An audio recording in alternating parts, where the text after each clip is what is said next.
तो हेलो दोस्तों, कैसे हैं आप लोग। आशा करते हैं कि आप लोग स्वस्थ होंगे और मस्त होंगे। तो आज हम क्लास 12th के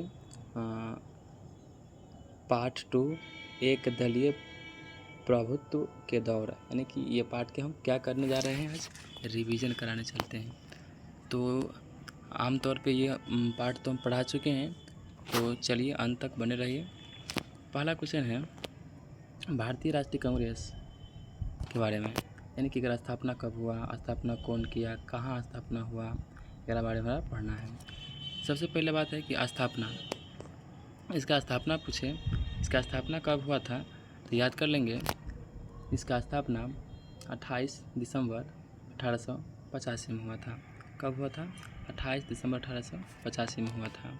और कहाँ हुआ था तो वो भी हम याद कर लेंगे, गोकुलदास तेजपाल संस्कृत महाविद्यालय के प्रांगण में हुआ था, जो कि मुंबई में पड़ता है। अगला क्वेश्चन है इसका संस्थापक एवं महासचिव कौन हुए तो A.O. हयूम हुए।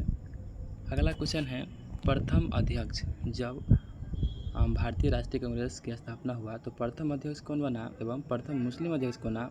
तो प्रथम अध्यक्ष पूछे तो W.C. बनर्जी एवं प्रथम मुस्लिम अध्यक्ष पूछे तो बदरुद्दीन तैयब जी। तो चलते हैं, हम आगे बढ़ते हैं। तो प्रथम पारसी अध्यक्ष पूछे, क्या पूछे? प्रथम पारसी अध्यक्ष पूछे और प्रथम अंग्रेज अध्यक्ष पूछे तो पारसी दादा भाई नौरोजी, जो कि भारत के थे। प्रथम अंग्रेज अध्यक्ष पूछे जॉर्ज यूल, जो कहाँ के थे? आयरलैंड के थे।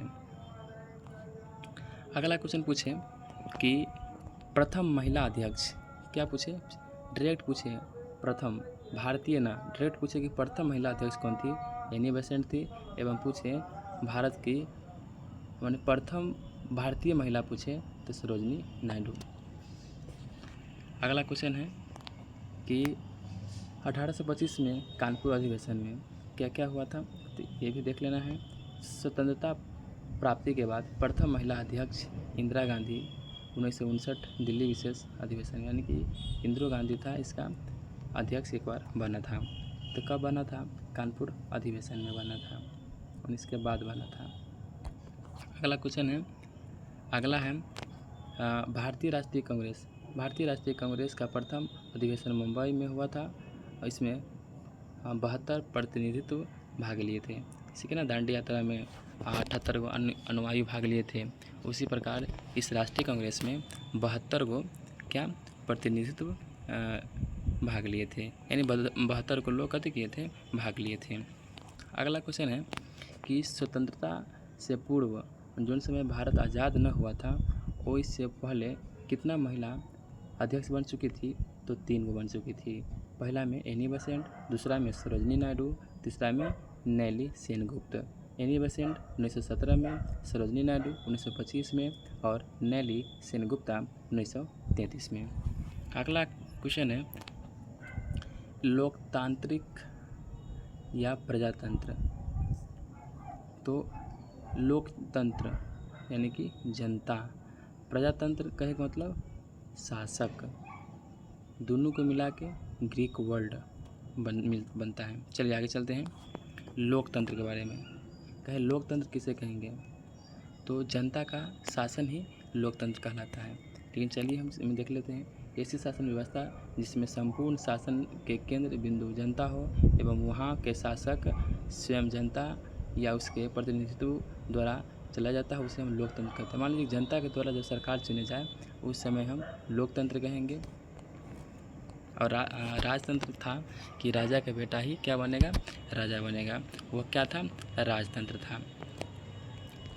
और लोकतंत्र के 2 प्रकार हैं, एगो प्रत्यक्ष एगो अप्रत्यक्ष, जिसमें जनता स्वयं शासन में भाग लेती थी, यानी कि वोट उठ गिराता था, यानी कि स्वयं भाग लेता था जनता। तो जैसे स्विट्जरलैंड के।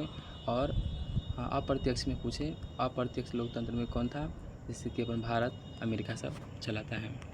या अगला क्वेश्चन पूछे आधुनिक युग में प्रजातंत्र को प्रतिनिधित्व शासन कहा जाना चाहिए, यह कथन किसका है? तो यह कथन जॉन स्टुअर्ट मिल के है, यानी J.S. मिल का है। अगला क्वेश्चन है लोकतंत्र को लोकप्रिय शासन की संज्ञा किसने दिया था? सर हेनरी सेन ने दिया था। सर हेनरी सेन ने दिया था। याद कर लेंगे भारत में किस प्रकार का दलीय व्यवस्था है? किस प्रकार का दलीय व्यवस्था है? तो बहुदलीय व्यवस्था है। और रिपब्लिक पार्टी पूछेगा, रिपब्लिक पार्टी एवं कंजर्वेटिव पार्टी कहाँ के हैं? अमेरिका के। कहाँ के हैं? अमेरिका के हैं। अगला क्वेश्चन पूछे कि लेबर पार्टी एवं कंजर्वेटिव पार्टी कहाँ के हैं? तो इंग्लैंड के हैं। रिपब्लिक पार्टी का चुनाव चिन्ह था हाथी एवं डेमोक्रेटिक पार्टी का चुनाव चिन्ह था गधा। चलिए आगे चलते हैं। ये इम्पोर्टेंट है। क्या है? MVVI इम्पोर्टेंट है, यानी कि संविधान अंगीकृत कहें 26 नवंबर 1949 को संविधान को अपनाया गया। 26 नवंबर 1949 को। पूछे संविधान पर अंतिम रूप से साइन कब किया गया था? 24 जनवरी 1950 को। हालांकि बता दें कि जनगण मन यानी कि राष्ट्रीय गान एवं राष्ट्रीय गीत को कब अपनाया गया? गान एवं गीत को कब अपनाया गया?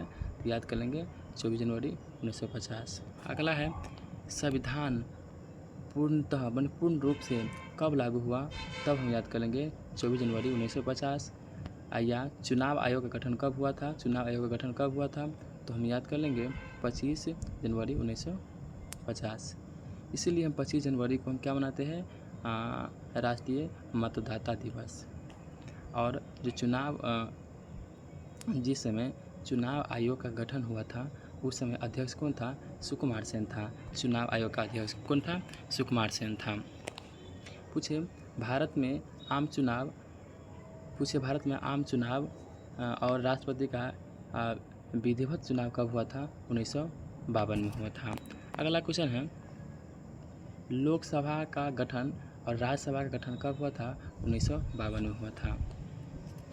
अगला क्वेश्चन आगे है वयस्क मताधिकार। एक निश्चित उम्र में लोगों को मत देने के अधिकार को वयस्क मताधिकार कहते हैं। भारत में वयस्क मताधिकार का न्यूनतम आयु कितना है? 18 वर्ष। यानी कि जो स्टूडेंट या जो बंदा 18 वर्ष की उम्र हो गया है वह अवेलेबल हो गया है वोट गिराने का।